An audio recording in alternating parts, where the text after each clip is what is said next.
Tout est fini, Anna, donne-moi la carte. Je dois payer les frais d'hôpital de Julie. Ce furent les premiers mots que me lança mon ex-mari, Damien Valois. Au moment où notre mariage de 7 ans touchait à sa fin, et que l'encre sur le certificat de divorce n'était pas encore sèche, toutes ses pensées étaient déjà tournées vers sa maîtresse, ainsi que vers leur futur fils. Il était certain de sa victoire. Il pensait s'être débarrassé d'une épouse stérile et inutile, et croyait tout obtenir, une femme jeune et belle, un héritier pour perpétuer son nom, et, en prime, l'immense fortune de sa femme. Mais Damien ignorait une chose. Il ne savait pas que la véritable maîtresse de toute cette richesse et de ce statut, dont il se vantait depuis 7 ans, c'était moi, sa femme, Anna Laurent, qui me tenait juste devant lui. Il ignorait aussi que sa carte VIP Visa Infinite, qu'il vénérait comme une relique sacrée, allait, dans quelques instants, se transformer en un vulgaire bout de plastique inutile. Ce n'était que le prélude d'une vengeance magistrale.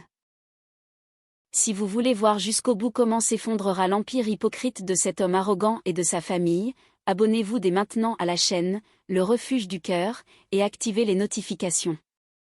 Votre soutien est ma plus grande force. 10 minutes plus tôt. Il y a seulement 10 minutes, j'étais encore la femme légitime de Damien Valois. Le juge venait tout juste de frapper avec son marteau, mettant ainsi un point final à nos 7 années de mariage. Étrangement, il n'y a pas eu de larmes. La douleur déchirante, à laquelle je m'attendais, n'était pas là non plus. À l'intérieur, il n'y avait qu'un vide glacial, tout aussi froid que l'air dans cette salle d'audience. J'ai jeté un regard en biais à l'homme, assis à côté de moi. Autrefois, il représentait tout pour moi. C'était l'homme que j'aimais, celui à qui j'avais consacré 7 ans de ma jeunesse, en investissant en lui toutes mes forces. Lui, il ne me regardait pas. Son regard était fixé sur la montre suisse hors de prix, accrochée à son poignet, tandis que ses doigts tapotaient impatiemment la table. On aurait dit que ces 7 années n'étaient pour lui qu'une formalité ennuyeuse, dont il avait hâte de se débarrasser. Enfin, il s'est tourné vers moi. Un sourire jouait sur ses lèvres, mais, dans ses yeux, s'était figé un calcul froid, que moi, aveuglé par l'amour, je n'avais jamais remarqué auparavant. Bon, c'est réglé ? Anna, donne-moi la carte. Je dois payer les factures d'hôpital de Julie. Séparons-nous de manière civilisée, chacun de son côté. Ces mots, tranchants comme un poignard, ont porté le coup de grâce à mon cœur, déjà meurtri. Payer les factures de sa maîtresse avec mon argent ? Il n'avait pas la moindre once de honte. Il considérait mes sacrifices et mon dévouement comme un dû. D'accord. Ma voix a résonné avec un calme surprenant. Je me suis levée, j'ai lissé les plis de ma robe, et je ne l'ai plus regardé. Félicitations pour ta paternité. Je me suis retournée pour partir. Dans mon dos, j'ai distinctement entendu sa voix. Et, laisse la carte. Je n'ai pas répondu, et je me suis dirigée droit vers la porte massive du palais de justice. 7 ans plus tôt, c'est précisément ici que nous avions signé, rayonnant de bonheur. 7 ans plus tard, au même endroit, je sortais seule. Je me sentais isolée, mais, en même temps, j'éprouvais une liberté étrange et enivrante. 7 ans. Ce n'est pas une si longue période. Mais, pour une femme comme moi, c'était suffisant pour investir, sans aucune réserve, tout ce que j'avais dans un seul homme, mon talent, ma passion, ma vie. Moi, Anna Laurent, diplômée de la faculté d'économie d'HEC Paris, avec mention très bien et 2 certifications internationales. J'avais refusé une offre brillante à Wall Street, et j'étais rentrée à Paris, à cause d'une seule et unique promesse de Damien. Anna, reste ici. Nous construirons, ensemble, notre propre empire. Je l'ai cru. En utilisant toutes mes connaissances et mon flair aiguisé, je me suis plongée dans le monde des marchés boursiers et des investissements à risque. Mais, je ne me suis jamais mise en avant. Je suis restée dans l'ombre, jouant le rôle de l'épouse sage et du stratège invisible. Chaque analyse de marché, chaque décision d'investissement, chaque plan d'affaires naissait entre mes mains.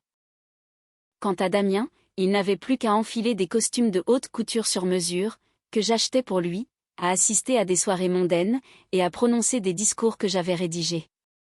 Il est devenu un jeune homme d'affaires à succès, l'homme idéal, et l'objet de l'envie générale. Et j'étais satisfaite de mon rôle. J'étais heureuse, simplement en le voyant briller. Je lui avais remis une carte VIP en platine, reliée à mon immense fortune, que j'avais bâtie de mes propres mains. Mon chéri, utilise-la pour tout ce dont tu as besoin. Pour les affaires de l'entreprise, pour faire des cadeaux à tes parents, afin que personne n'ose regarder notre famille de haut. Et il s'en est servi, il a acheté de luxueuses voitures allemandes, des vêtements de créateurs, et a offert des cadeaux fabuleusement chers à ses parents. Il se vantait de son statut devant ses amis. Et, comme il s'est avéré, avec ce même argent, il entretenait une autre femme, et construisait une autre famille dans mon dos. En descendant les marches du tribunal, le soleil éclatant de Paris m'a ébloui. Il semblait que toute cette faiblesse et cette douleur, qui m'avaient écrasé ces derniers mois, étaient restées là-bas, derrière cette porte. J'ai inspiré profondément l'air chaud de la ville. Il était temps de mettre fin à cette farce. J'ai sorti mon smartphone de mon sac. Sans aucune hésitation. D'un geste habituel, j'ai ouvert l'application bancaire, et j'ai rapidement glissé mon doigt sur l'écran. Dans le menu de gestion des cartes, j'ai trouvé l'image de cette fameuse carte en platine. En dessous, brillait une inscription rouge, bloquée définitivement. Pendant tant de nuits blanches, j'avais regardé cette inscription, j'avais hésité, je m'étais menti à moi-même, en me disant que ce n'était peut-être que des suppositions. Mais cette phrase de Damien, lancée 10 minutes plus tôt, avait réduit en cendres les derniers vestiges de mes illusions. J'ai fermé les yeux. Devant mon regard intérieur, une image est apparue, Damien et sa maîtresse, Julie, se regardant tendrement. Sa mère, Thérèse, celle-là même qui m'avait toujours appelée, ma fille, caressant le ventre de Julie avec admiration, rayonnante de bonheur. Ils formaient une famille idéale, tandis que moi, je n'étais qu'une étrangère, un simple portefeuille sur pattes. J'ai ouvert les yeux. Mon regard est devenu froid comme la glace. Mon doigt a appuyé résolument sur l'inscription rouge. Êtes-vous sûr de vouloir bloquer cette carte définitivement? Toutes les transactions seront immédiatement refusées. J'ai cliqué sur « Confirmer » sans la moindre hésitation. Un léger bip électronique a retenti, et tout était fini. Le dernier lien, mes chaînes financières venaient d'être brisées. À partir de ce moment, Damien Valois ne pourrait plus dépenser un seul centime de mon argent. Mais ce n'était pas suffisant. J'ai fermé l'application bancaire, et j'ai ouvert celle pour acheter des billets d'avion. Destination, New York. Le vol le plus rapide. Un aller simple en première classe. Autrefois, je m'étais promis que, dès que les affaires de Damien seraient stabilisées, nous nous envolerions pour New York, la ville dont je rêvais, pour aller voir une comédie musicale à Broadway. Maintenant, j'allais tenir cette promesse, non pas avec le frisson de l'anticipation des vacances, mais avec la détermination d'une personne qui s'envole vers la liberté. Les informations du vol, le passeport, tout était prêt depuis plusieurs jours. Il ne restait plus qu'à appuyer sur le bouton « Payer ». Un nouveau départ. Une nouvelle vie. Elle m'attendait là-bas, de l'autre côté de l'océan. Au même moment, à une vingtaine de kilomètres du palais de justice, dans une chambre VIP d'une clinique privée UP de Neuilly-sur-Seine, régnait une atmosphère complètement différente. Damien Valois était assis, le visage rayonnant de bonheur. Le fait que je ne réponde pas à ses appels ne le dérangeait pas le moins du monde. Probablement, dans son esprit, j'étais déjà devenu un livre lu, et un conte fermé. À présent, il s'apprêtait à entamer un nouveau chapitre, bien plus brillant, de sa vie. À côté de lui, la tête posée sur son épaule, se trouvait Julie. Sa main reposait sur son ventre, visiblement arrondi. Malgré une fatigue évidente, elle ne pouvait cacher son bonheur, ni son sentiment de triomphe. La mère de Damien, Thérèse, était également là. Elle faisait les 100 pas dans la chambre, incapable de tenir en place, et le sourire ne quittait pas son visage. Elle tenait son téléphone à la main, et se vantait bruyamment auprès de ses proches, restés dans sa province, à Limoges. Bientôt, très bientôt. Le médecin a dit qu'il naîtrait ce soir. Notre premier petit-fils, un vrai petit homme fort. On dit qu'il ressemble à son père comme 2 gouttes d'eau.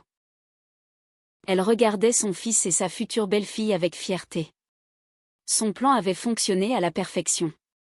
Son fils allait avoir un héritier, et il serait bientôt libéré de cette belle-fille inutile, qui était riche, mais incapable de donner naissance à un enfant.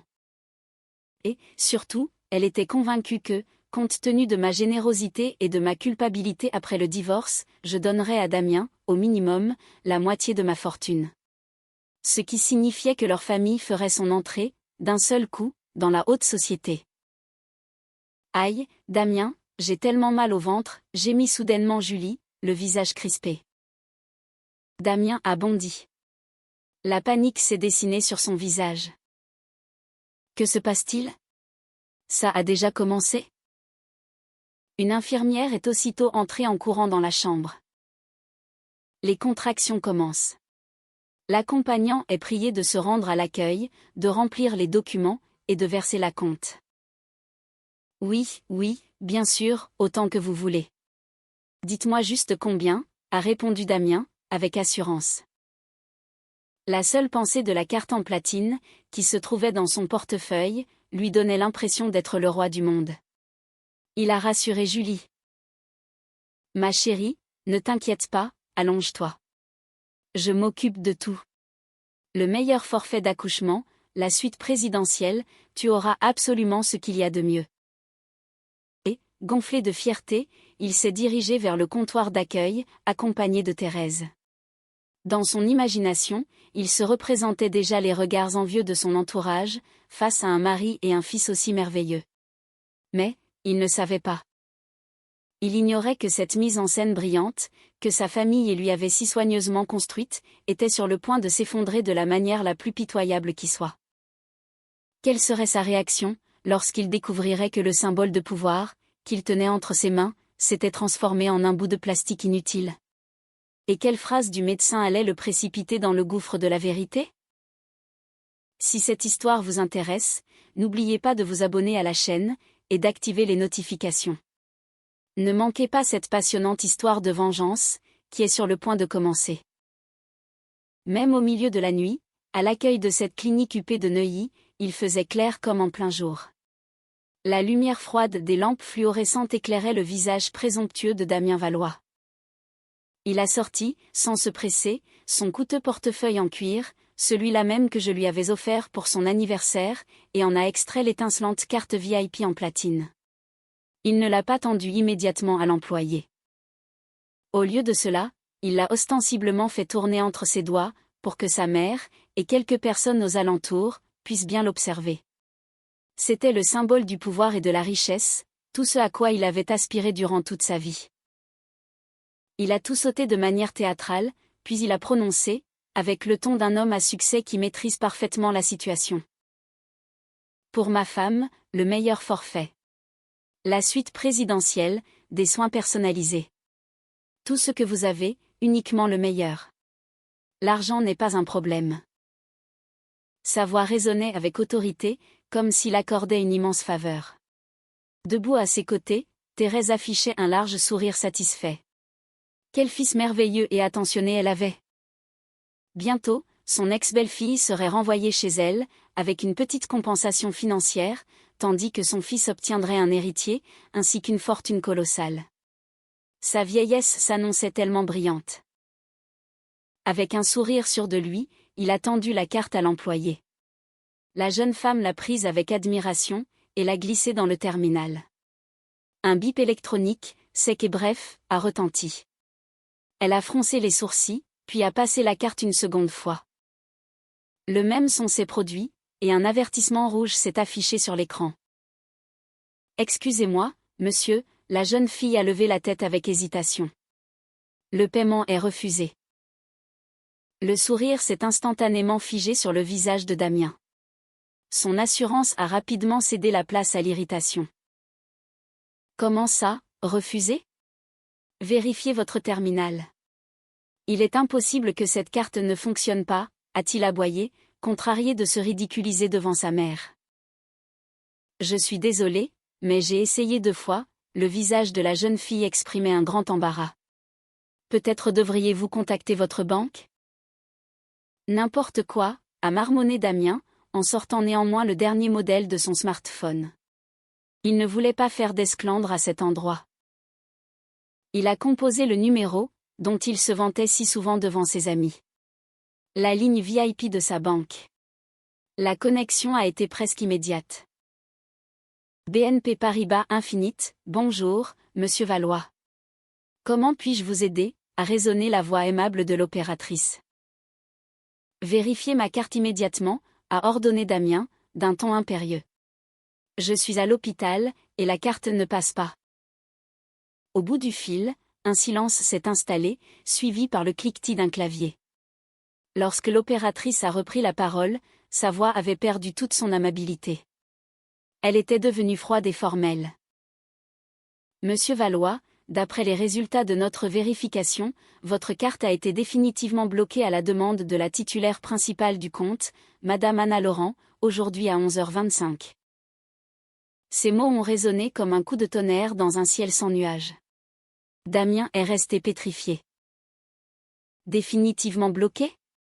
Anna. De quel droit ? Il n'en croyait pas ses oreilles. Répétez un peu, que voulez-vous dire par bloqué ? Oui, monsieur Valois, cette carte a été totalement retirée de la circulation, et elle ne pourra en aucun cas être réémise. Pris de panique, il a raccroché, les mains tremblantes, a composé mon numéro. L'abonné n'est pas joignable pour le moment, a annoncé une voix mécanique, aux accents moqueurs. Il a appelé encore et encore, mais le résultat est resté le même. La panique. La véritable panique. En voyant le visage de son fils devenir livide, Thérèse a demandé avec inquiétude. Qu'est-ce qu'il y a ? Qu'est-ce qu'ils ont dit à la banque ? Elle ne répond pas. La carte a été bloquée définitivement, a réussi à articuler Damien, d'une voix étranglée. Thérèse, oubliant les personnes présentes, a poussé un cri perçant.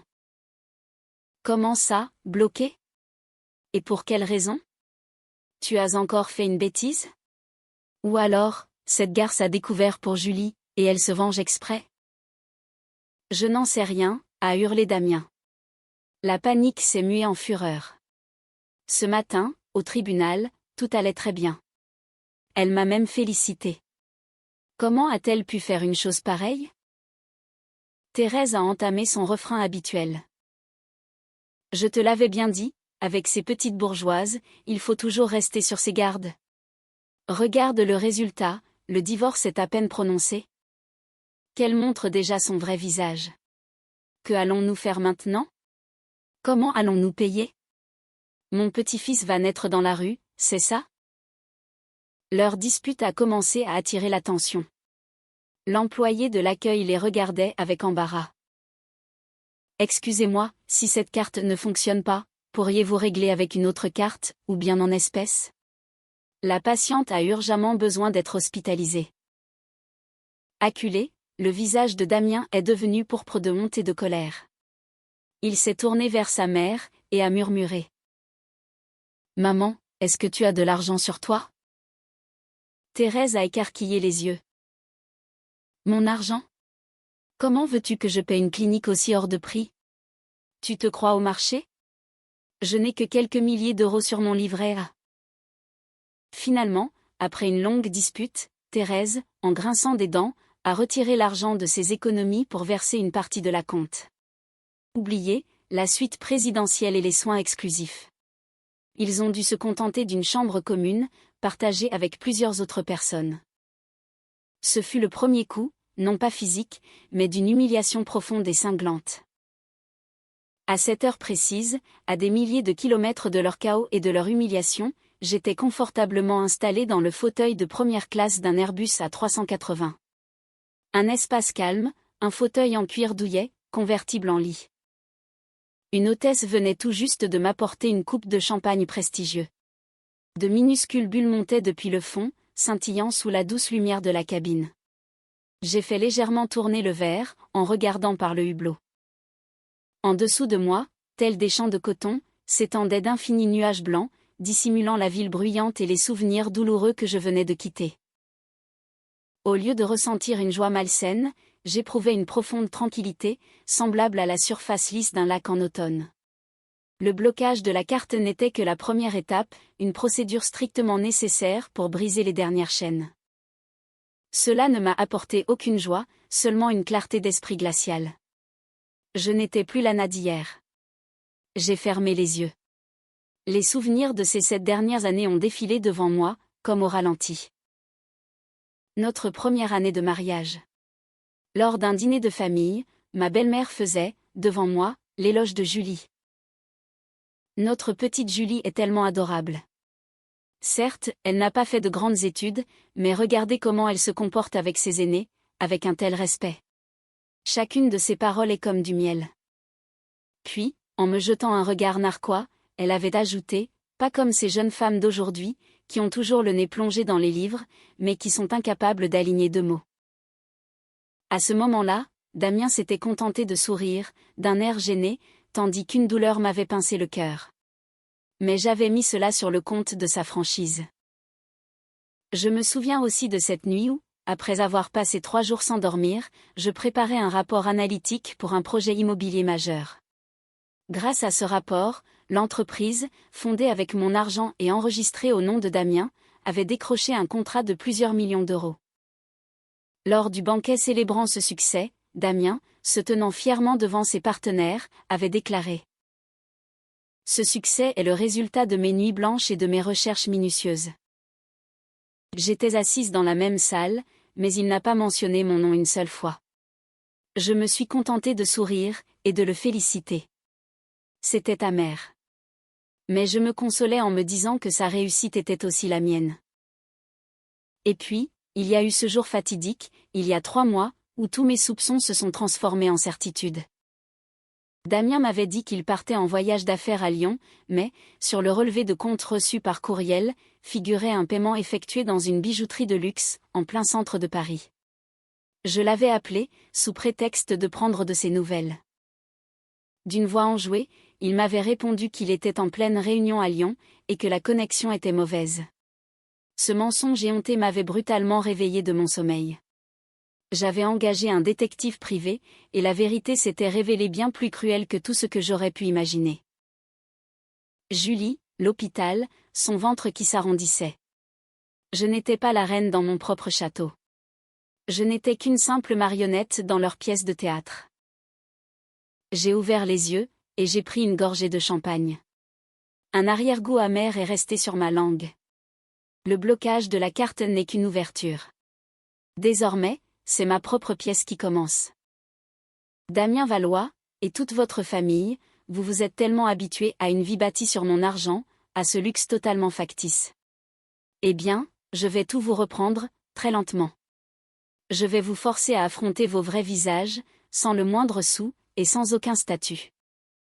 Et je suis très curieuse de voir ce qu'il restera de votre merveilleuse famille, quand vous n'aurez absolument plus rien.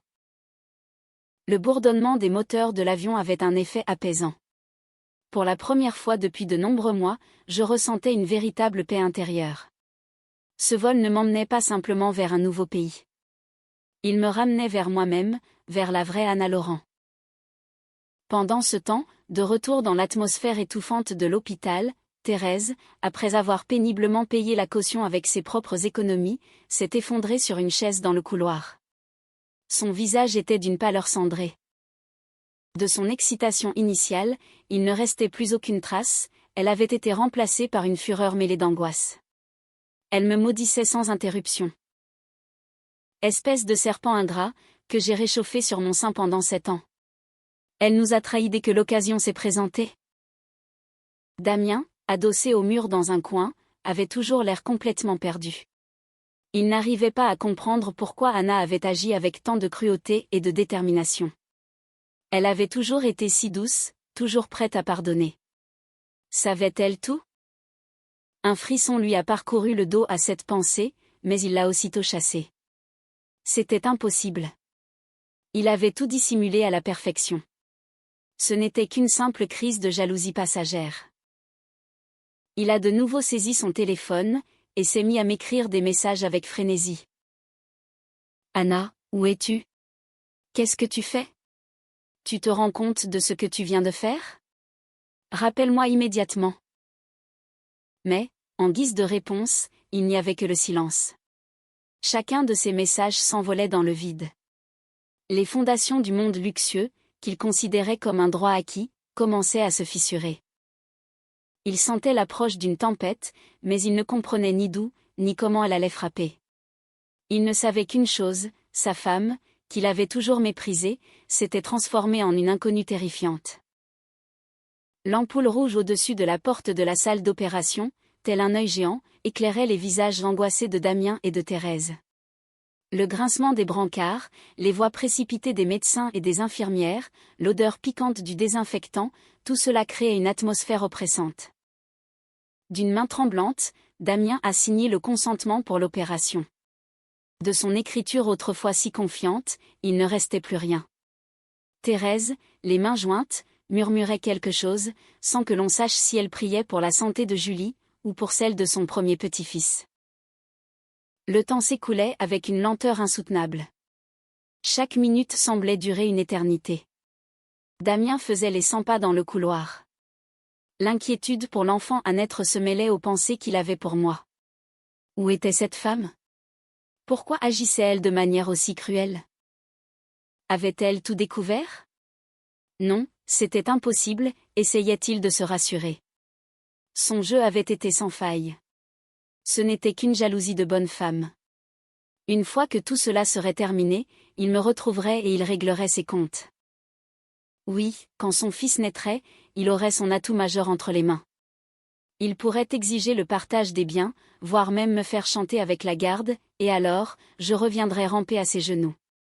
À cette pensée, son assurance lui est revenue un court instant. Il s'est assis à côté de sa mère, et lui a tapoté la main. Maman, ne t'inquiète pas, tout ira bien. Mon fils va naître en parfaite santé. Plus d'une heure s'est écoulée, avant que la porte du bloc opératoire ne s'ouvre. Un médecin, au visage bienveillant mais fatigué, en est sorti. L'opération s'est bien passée. La mère et l'enfant sont hors de danger. Damien et Thérèse ont poussé un soupir de soulagement, et se sont précipités vers lui. C'est un garçon, docteur, a demandé Thérèse, la voix pleine d'espoir. Oui, un garçon en bonne santé, 3 kilos, a hoché le médecin, mais son sourire semblait quelque peu forcé. Vous pouvez aller les voir quelques instants. Ils ont rapidement enfilé des blouses et des masques, puis sont entrés dans la salle de réveil. Julie était allongée sur le lit, le visage pâle, mais en voyant Damien, ses yeux se sont illuminés. Damien, notre bébé. Oh, que ce fut difficile pour moi. Damien lui a pris la main. Pour la toute première fois, il a été submergé par un sentiment de paternité. Une infirmière s'est approchée avec l'enfant, enveloppé dans une couverture bleue. Félicitations. Thérèse s'est empressée de prendre son petit-fils dans ses bras. Oh, mon petit-fils adoré, mon Dieu, qu'il est beau. Damien, regarde, il a tout de ton nez, et tes lèvres aussi. Elle ne savait plus où se mettre, tant elle était heureuse. Damien a également regardé le petit visage de son fils. Sa poitrine se gonflait de fierté. Cet enfant, son fils, son héritier, était la preuve vivante de sa réussite. Maintenant, il avait tout. Une ex-femme fortunée dont il allait bientôt se débarrasser, une belle maîtresse, et, désormais, ce fils tant attendu. Que pouvait-il y avoir de plus merveilleux? Mais cette joie fut de très courte durée. Tandis qu'ils se délectaient de leur bonheur, le même médecin est entré dans la chambre, accompagné de plusieurs infirmières.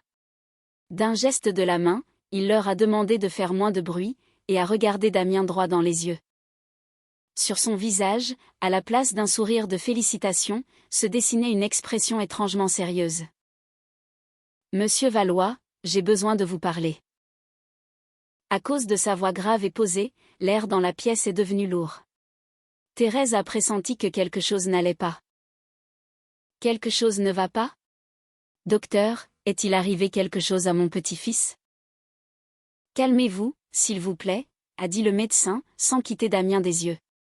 Monsieur Valois, veuillez m'accompagner une minute. Damien a hésité un instant, puis a hoché la tête. Il a confié l'enfant à sa mère, et a suivi le médecin à l'extérieur. La porte de la chambre est restée entr'ouverte, permettant à Thérèse et Julie d'entendre leur conversation. Monsieur Valois, a commencé le médecin, avec de grandes précautions, nous avons relevé quelques anomalies dans les analyses sanguines de l'enfant. Le cœur de Damien a fait un bond dans sa poitrine. Des anomalies? L'enfant est du groupe sanguin AB, rhésus négatif. C'est un groupe rare, mais ce n'est pas un problème en soi. Le problème, c'est que, selon vos dossiers médicaux, vous, Monsieur Valois, êtes du groupe A, rhésus positif. Et la mère, Julie, est également du groupe A, rhésus positif. Damien ne comprenait pas où il voulait en venir. Et alors? Il arrive souvent que les parents et les enfants aient des groupes sanguins différents, a-t-il affirmé, d'un ton assuré. Le médecin a secoué la tête, et lui a expliqué calmement. Pas exactement. Selon les lois de la génétique, si les deux parents sont du groupe A, l'enfant peut être soit du groupe A, soit du groupe O. Mais, dans votre cas, vous êtes tous les deux de rhésus positif, alors que l'enfant est négatif. Rien que cela rend la paternité très improbable.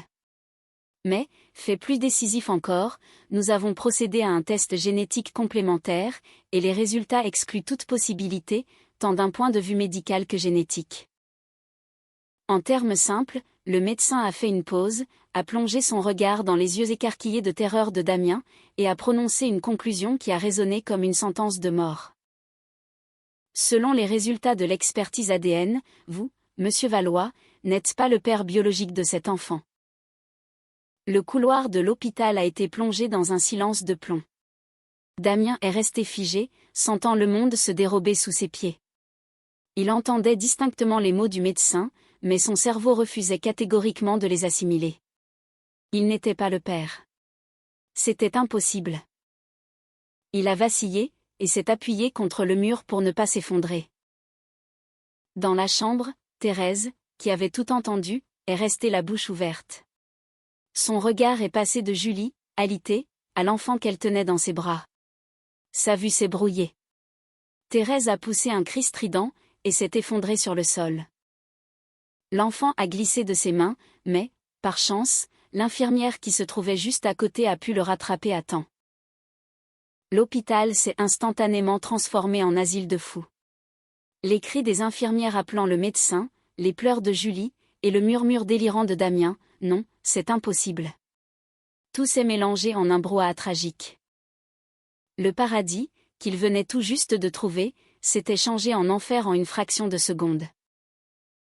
À cette heure précise, alors que cet enfer se déchaînait à l'hôpital, je volais toujours au-dessus des nuages, à la rencontre de l'aube d'une nouvelle vie.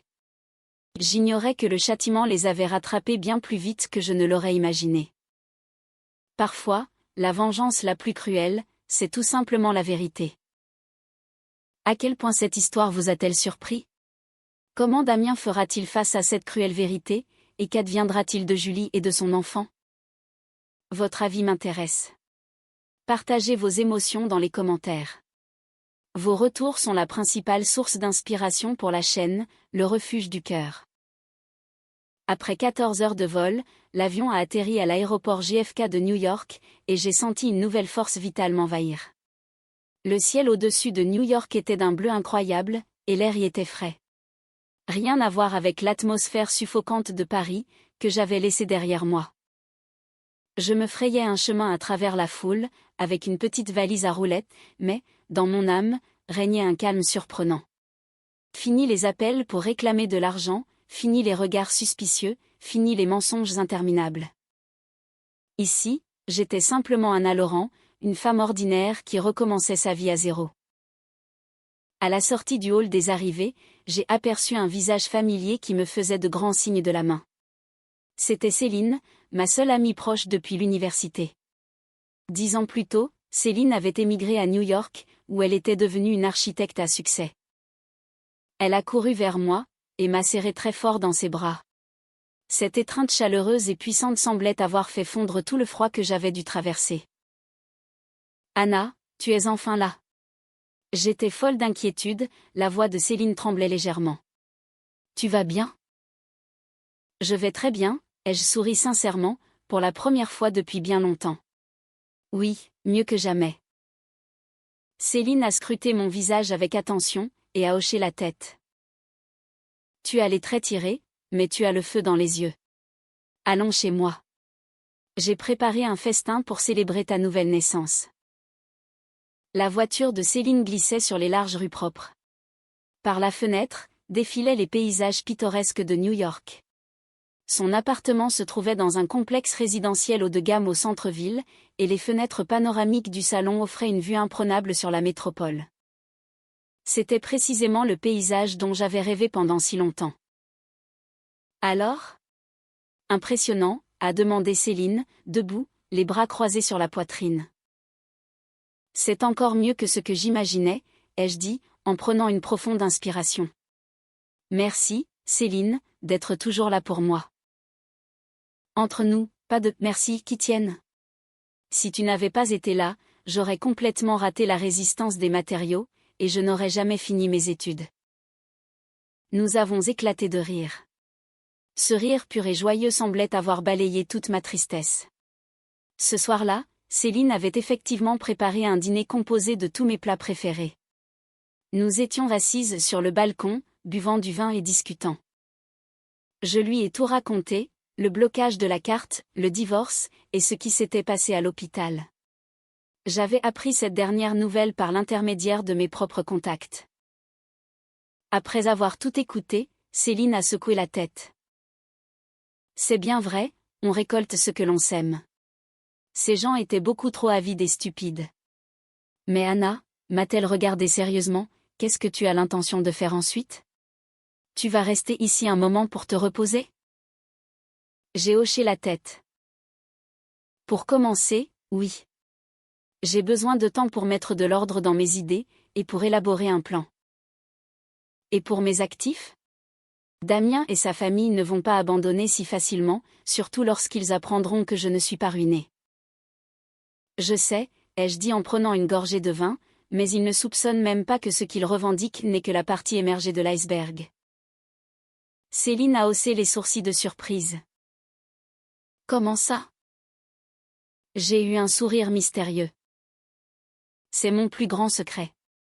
Un secret que même Damien, en 7 ans de vie commune, n'a jamais deviné. Céline, sais-tu pourquoi je l'ai installé dans le fauteuil de directeur général ? Et pourquoi je lui ai laissé toute la gloire ? Tu crois que c'est parce que je l'aimais, et que je me sacrifiais pour lui ? Ce n'est vrai qu'en partie. J'ai secoué la tête. La véritable raison, c'est que je ne voulais attirer l'attention de personne sur ce que je faisais réellement. J'ai commencé à lui expliquer. En réalité, l'entreprise de construction que dirigeait Damien n'était qu'une couverture, un simple pion sur mon immense échiquier. Mes revenus principaux, ces centaines de millions que j'avais gagnés, ne provenaient pas des contrats de construction. Ils étaient le résultat de mes opérations sur le marché financier international, des activités que je menais en secret depuis 7 ans. J'avais ma propre équipe, et un vaste réseau de contacts, composé des meilleurs analystes financiers mondiaux, réseau que j'avais créé dès l'université. Nous opérions de manière totalement indépendante et confidentielle. Toutes les transactions passaient par des fonds d'investissement en Suisse, et dans diverses zones offshore. Avec ses connaissances superficielles en économie, Damien n'aurait jamais pu comprendre la nature de mes activités. Il voyait simplement les sommes que je transférais sur le compte de son entreprise, et se berçait d'illusions en croyant que c'était le fruit de ses propres compétences. Céline me regardait, bouche bée. Mon Dieu, Anna, tu es un véritable loup déguisé en agneau. Je pensais que tu avais été une modeste femme au foyer pendant 7 ans, dans l'ombre de ton mari, alors qu'en fait, tu es la reine d'un empire financier clandestin. Je n'avais pas d'autre choix, ai-je soupiré. Dès le début, j'ai perçu la cupidité de la famille de Damien. Je savais que s'il découvrait mes véritables capacités, il ne me laisserait jamais en paix. J'ai donc créé ce camouflage pour me protéger, moi et mes actifs. J'espérais que, si je les traitais bien et que je subvenais à leurs besoins, ils se tiendraient tranquilles. Mais, je me suis trompée. Et maintenant ? Ton plan de vengeance ne s'arrête sûrement pas au blocage de sa carte ? Bien sûr que non. Mon regard est devenu perçant. Mon ex-belle-mère doit déjà être en train de répandre toutes sortes de rumeurs à mon sujet, pour me faire passer pour une femme cruelle et ingrate.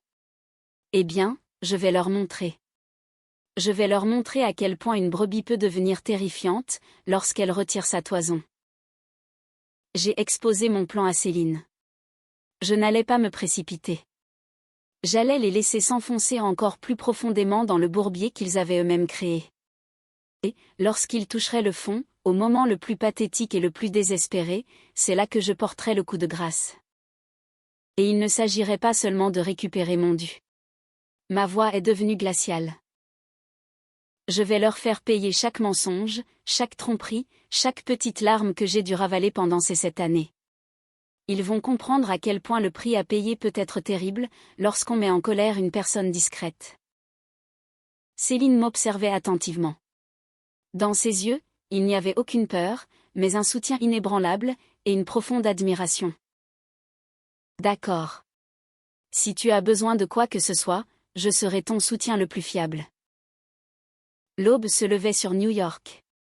Les premiers rayons du soleil ont illuminé le balcon, dissipant les ténèbres de cette longue nuit. J'ai levé mon verre en direction de la ville. À une nouvelle naissance, ai-je murmuré. Là-bas, très loin, en France, une famille s'enfonçait dans les ténèbres du mensonge et du désespoir. Tandis qu'ici, devant moi, s'ouvrait une aube nouvelle et une nouvelle vie. Pendant que je respirais l'air de la liberté à New York, un véritable enfer se déchaînait dans la maternité parisienne. Une chambre commune, étroite et étouffante, où les lits étaient collés les uns aux autres. L'air y était saturé par l'odeur des désinfectants, et par d'autres effluves désagréables. Pour Thérèse et Damien, si habitués au luxe, c'était une humiliation insupportable.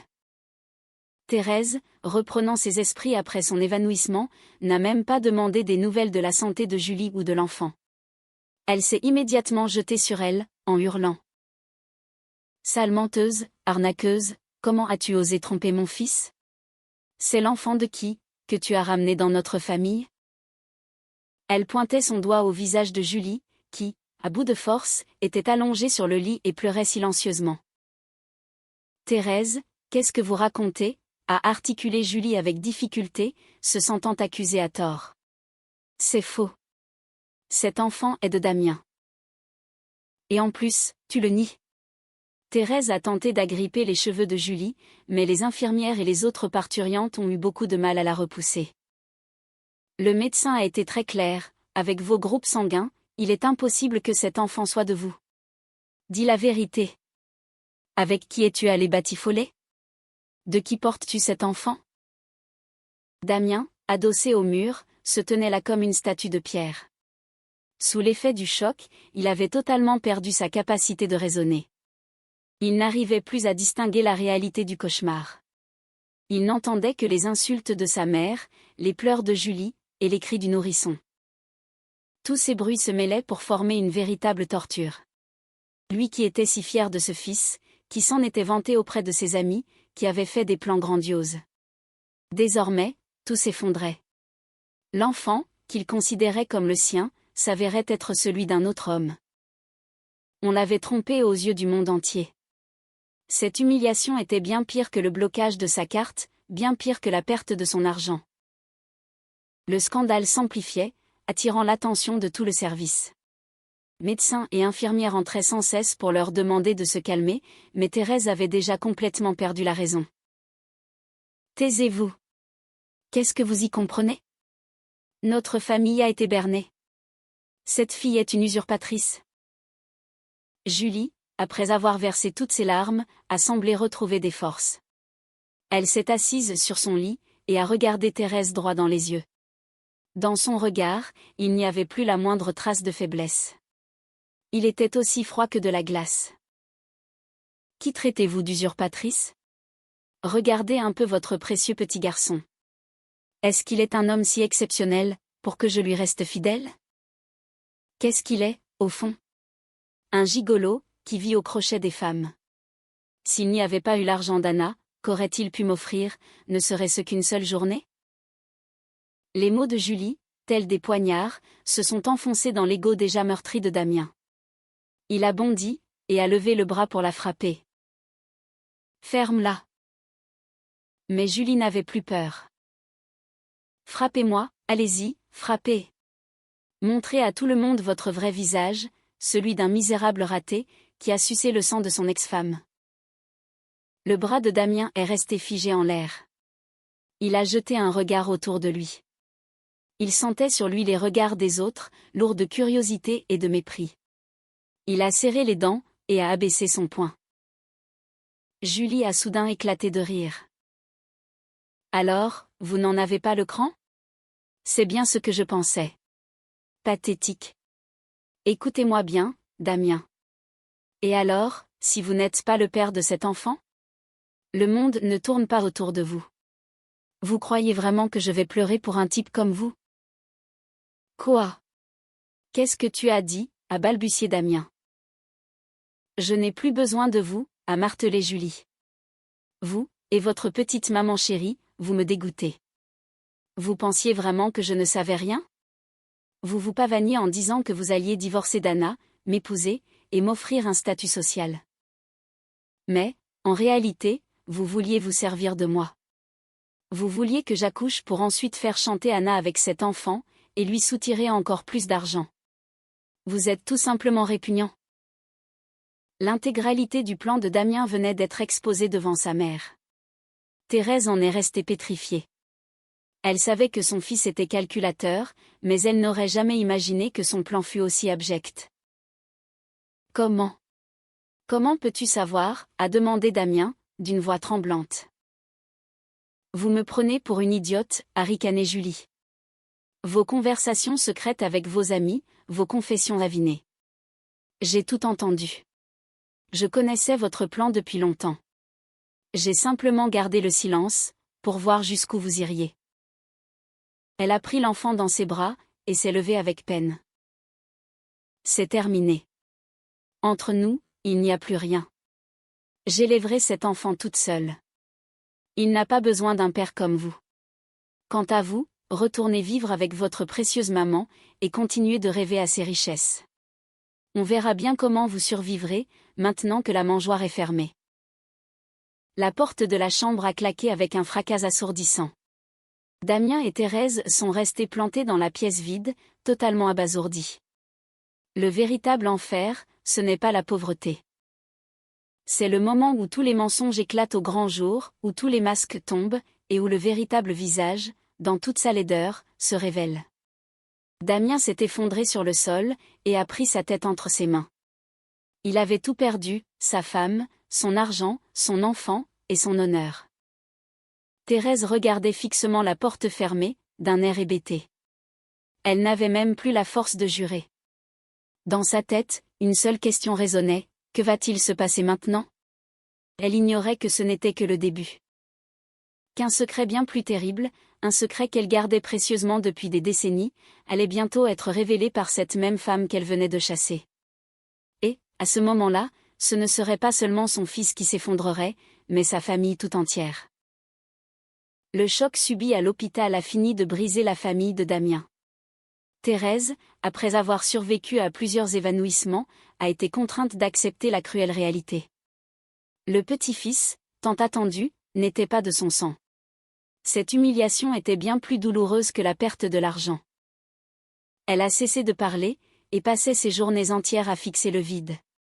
Damien, tel un animal blessé, se débattait dans sa propre impuissance. Il n'avait plus le courage de retourner à l'hôpital. Il redoutait de recroiser Julie, de voir cet enfant, de supporter les regards méprisants. Il s'est enfermé dans le vieil appartement de sa mère, buvant sans discontinuer, et maudissant la terre entière. Il me traitait de femme sans cœur, qualifiait Julie d'arnaqueuse, et pestait contre ce monde si injuste. Un homme acculé est capable des plus grandes folies. Julie, humiliée et bannie, n'avait plus rien à perdre. Elle a décidé qu'elle ne coulerait pas seule. Quitte à sombrer, autant entraîner avec elle toute cette famille hypocrite. Quelques jours plus tard, alors que Damien était plongé dans une torpeur alcoolique, il a reçu un message de Julie. Pas d'insulte, pas de supplication, juste une photo accompagnée d'une courte phrase. Regarde ça, et décide si tu vas continuer à vivre comme un. C'était la copie d'un vieil acte de naissance. Le nom du père était masqué, mais les noms de la mère, Thérèse Valois, et du fils, Damien Valois, étaient parfaitement lisibles. Cependant, ce qui a plongé Damien dans un état de choc absolu, c'est le groupe sanguin de la mère, indiqué comme étant du groupe O. Or, il avait toujours été persuadé qu'elle était du groupe A. Les mains tremblantes, Damien a rappelé Julie. D'une voix glaciale, elle lui a déclaré. Ta mère a menti toute sa vie sur son groupe sanguin. Elle est du groupe O, tout comme mon fils. Puis, elle a porté le coup de grâce. Damien, tu n'es pas le fils biologique du grand monsieur Valois. Le smartphone lui a échappé des mains. Damien s'est effondré sur le sol. Son esprit était vide. Cette vérité était bien plus terrifiante que n'importe quelle trahison.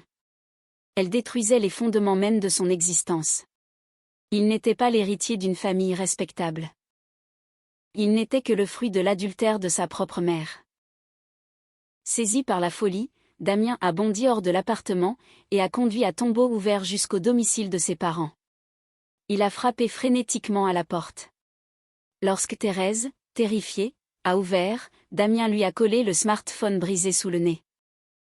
Sur l'écran, s'affichait la photo de l'acte de naissance. Parle, a-t-il rugi. De qui suis-je le fils? Le visage de Thérèse est devenu blanc comme un linge. Elle a reculé, balbutiant quelque chose, mais Damien ne l'a pas laissé fuir. Il hurlait, exigeant une seule réponse, était-il le fils du grand monsieur Valois? Finalement, Thérèse s'est effondrée sur le sol et, en sanglotant, a tout avoué. La vérité, ainsi dévoilée, a complètement anéanti le monde de Damien. Il me méprisait, tout comme il méprisait Julie, mais il comprenait maintenant que la plus grande menteuse n'était autre que sa propre mère. À cet instant précis, il a pris conscience que tout ce qui lui arrivait n'était que l'œuvre du karma. Ce karma, nommé « vérité », venait de réduire sa famille en miettes. Le père de Damien a fait ses valises en silence, laissant sur la table une demande de divorce. Les cris et les supplications de Thérèse n'y ont rien changé. L'image de l'épouse fidèle, méticuleusement façonnée au fil des décennies, venait de se réduire en cendres. Damien était sous le choc. Il haïssait sa mère, mais il ne pouvait se résoudre à l'abandonner dans une telle situation. Après quelques jours de désespoir, l'instinct de survie s'est réveillé chez Thérèse. Elle a compris que, désormais, son unique espoir, c'était moi. En utilisant ses armes de prédilection, à savoir les larmes et la pitié, elle a élaboré un nouveau plan. Elle a appelé tous ses proches et toutes ses connaissances, pour répandre une histoire minutieusement orchestrée. Elle m'a fait porter l'entière responsabilité de cette tragédie, à moi, son ex-belle-fille, tout en dissimulant soigneusement le secret de la naissance de Damien. Elle a créé l'image d'une mère et d'un fils malheureux, lâchement abandonnés.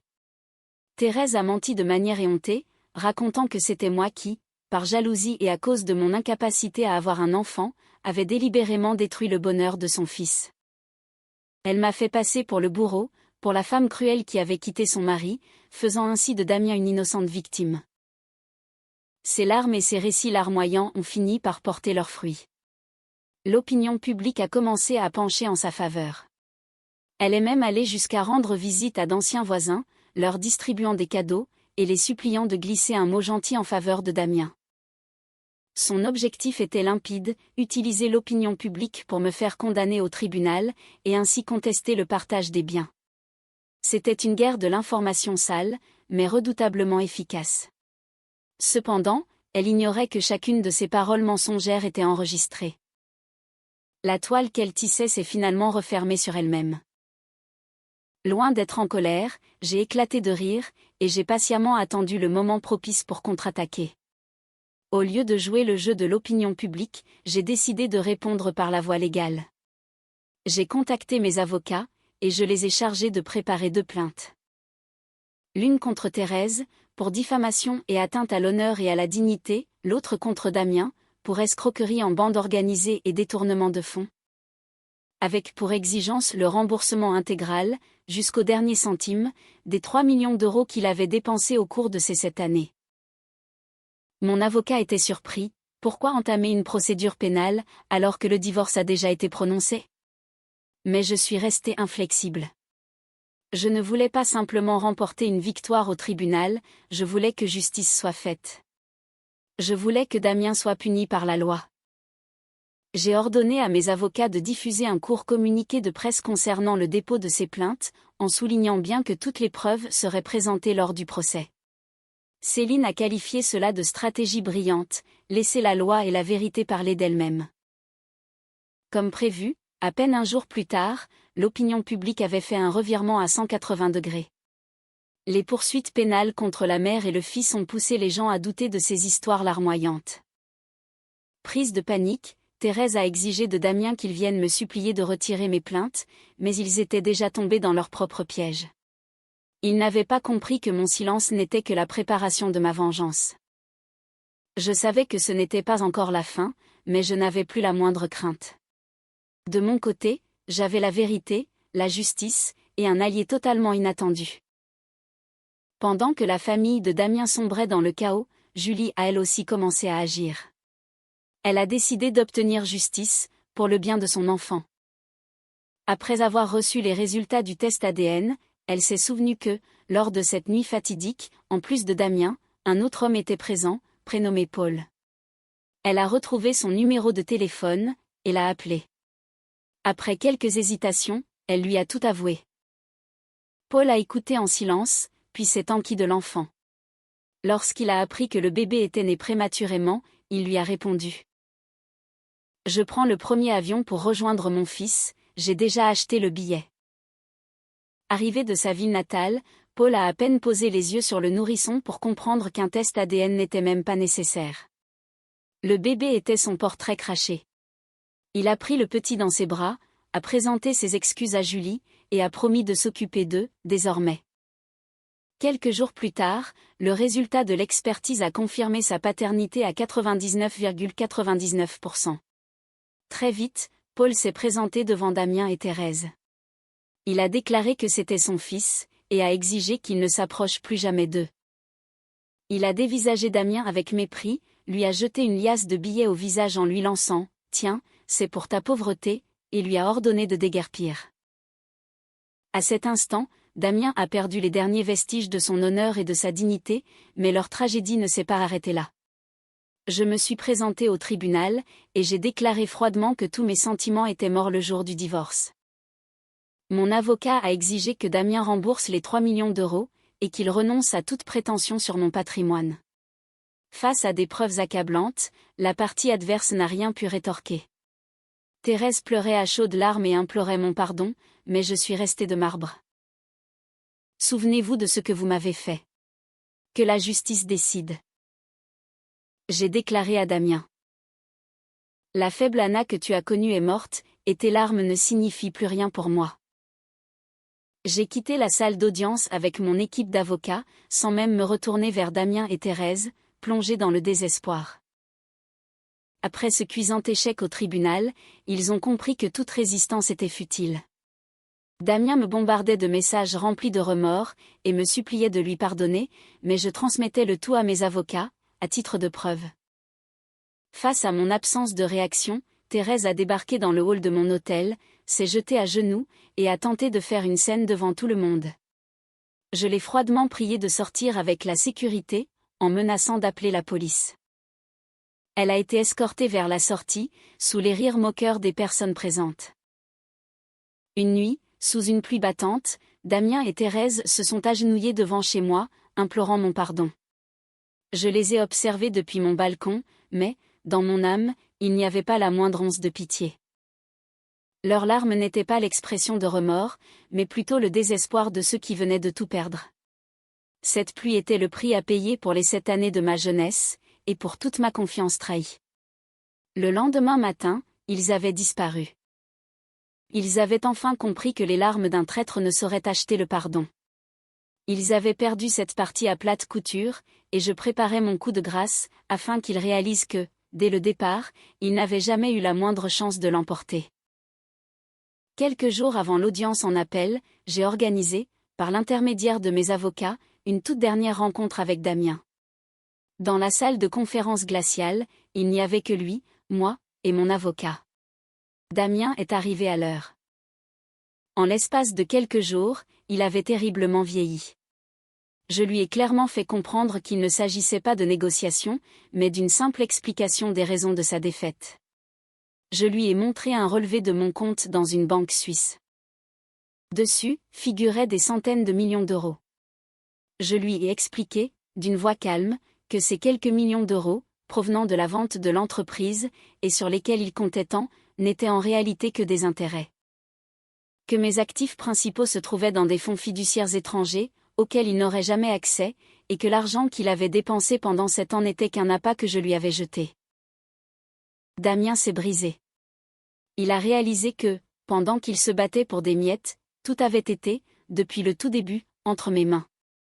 Lorsqu'il m'a demandé pourquoi, d'une voix chevrotante, je lui ai répondu. C'était un test qui a duré 7 ans, et tu as échoué, aveuglé par ta cupidité. J'ai quitté la pièce, le laissant sangloter de désespoir. L'ultime coup de grâce n'était pas l'argent, ni le tribunal. C'était la vérité. Après cela, la procédure d'appel a été bouclée rapidement. Damien a plaidé coupable à tous les chefs d'accusation, et a été condamné à 10 ans de prison. Ses complices ont également reçu la punition qu'ils méritaient. La famille de Damien a été entièrement ruinée. Cette victoire ne m'a apporté qu'un seul et unique sentiment, la profonde sérénité de savoir que toutes les dettes avaient été équitablement payées. J'ai définitivement refermé ce sombre chapitre de mon existence. Ma nouvelle vie est devenue riche et pleine de sens. J'ai fondé une association pour venir en aide aux femmes victimes de violences, d'escroqueries et de divorces difficiles. En elle, je me revoyais dans le passé, je revoyais ma propre mère. Je les aidais non pas par pitié, mais par profonde empathie. En m'appuyant sur ma propre et amère expérience, je les aidais à éviter les pièges, à retrouver leur dignité, et à reprendre courage. Quand je les voyais se remettre sur pied, sourire à nouveau, et trouver leur propre voie, je comprenais que cela avait bien plus de valeur que n'importe quelle transaction de plusieurs millions. Un soir, en regardant le coucher du soleil avec ma mère, j'ai pris conscience que le bonheur, c'est la paix de l'âme, c'est d'avoir la possibilité d'être soi-même. Le passé était définitivement clos. Il n'y avait plus ni peur, ni le moindre doute. J'étais sortie des ténèbres, j'avais transformé ma douleur en force, et ma vie avait véritablement commencé sous un nouveau jour. Dans cette situation, l'argent n'était pas le but ultime, mais un simple outil qui m'avait aidé à m'extirper du bourbier de la trahison. Ce qui comptait bien plus, c'était l'indépendance de mon esprit, et la valeur de mes compétences. En restant dans l'ombre pendant 7 ans, j'avais constamment appris, j'avais géré mon empire financier, et je m'étais forgé une armure invisible. Cette histoire est un rappel pour toutes les femmes, ne remettez jamais votre valeur, entièrement et exclusivement, entre les mains d'une autre personne. L'amour est important, certes, mais ce n'est pas tout. Ayez toujours votre propre profession, vos propres compétences, et votre propre source de revenus. C'est le fondement de votre dignité, de vos choix, et de votre voix. La leçon suivante, c'est la puissance de la raison et du calme. Face à la trahison, je n'ai pas commencé à crier, ni à me battre. J'ai fait le choix stratégique du silence. Je savais une chose, le premier qui perd son sang-froid, perd la partie. Un silence calculé et un sang-froid implacable se sont avérés être les armes les plus redoutables. Ma victoire n'est pas née de la vengeance, mais de la justice. Lorsque toutes les intrigues ont été dévoilées, je n'ai pas ressenti de joie mauvaise, mais de la paix. La justice libère l'être humain du ressentiment, tandis que la vengeance ne fait que nous enchaîner au passé. Et pour finir, j'ai transformé ma douleur en force.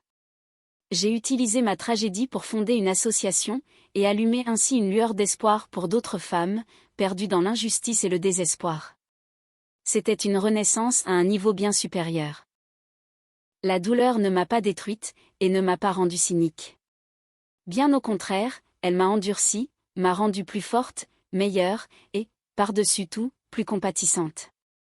Avec les pierres qu'on m'a jetées, j'ai bâti un temple de l'espoir. Sur le chemin de la vie, nous recevons tous des blessures, petites ou grandes. Mon histoire est un message, ne laissez jamais ces blessures vous définir. Transformez-les en leçons, en médailles de bravoure et d'endurance. Et, si cela vous est possible, utilisez cette douloureuse expérience pour aider les autres, pour partager de la compassion et de l'amour.